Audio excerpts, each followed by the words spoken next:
All right, you've got a couple of young wide receivers that are coming in as freshmen.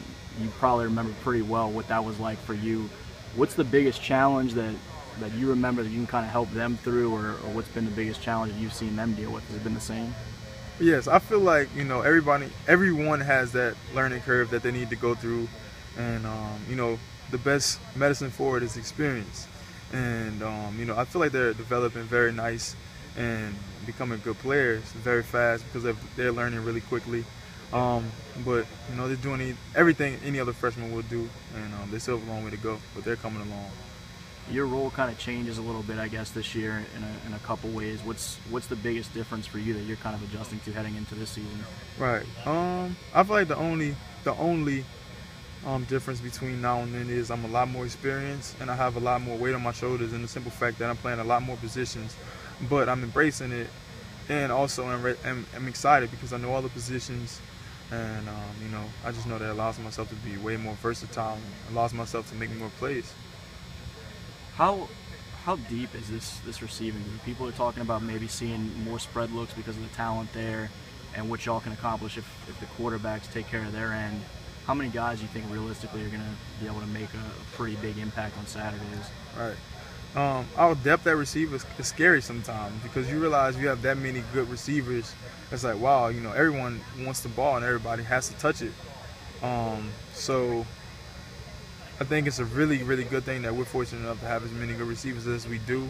And I think it's realistic that we can play 6 or 7 receivers just because of how deep we are. And I can say a lot of receivers have made impressions this camp and have done a great job. And I'm very excited for them to make plays this far because I know they will. I told you to ask you a couple goofy ones. You've traveled around a little bit, recruiting process and otherwise.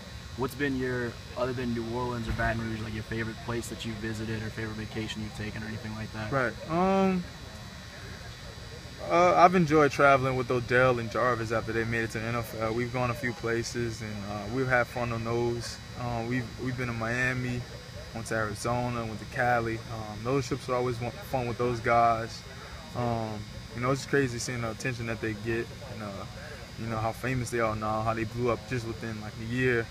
But at the same time, I enjoy those trips also because it's like bonding, but at the same time, I'm around guys that I want to follow in their footsteps. So, and then it's motivation at the same time, seeing the things that they can do and,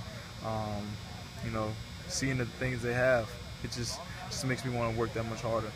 I've seen you stand there and practice plucking footballs out of the air with one hand. Is that something you picked up originally from them at all? Because I know that's something they had practiced from the time they were pretty young. Right. Well, I don't want to say I picked it up from them. I feel like with any good receiver or anybody that plays football with good ball skills, it's something that God just bless you with. But at the same time, you have to work on it. And I would say God blessed me with the ability to catch the football, and I realized that at a young age, and that's just one thing that I've always loved to do, even before I became good at football. So now that it's my main sport and it's what I do, I practice it all the time. And most of the time, or the majority of the time, you're going to catch the ball with 2 hands. But when you have to make a one-hand catch, it has to be right. So it's one thing I practice too, and I enjoy making it look cute and pretty sometimes. So that's another reason I just sit there and do it because it's fun. What's your favorite cartoon? When I was young, I used to watch Scooby Doo. I don't watch it much, but Scooby Doo always it kept me on my heels because it was a little scary for when I was younger.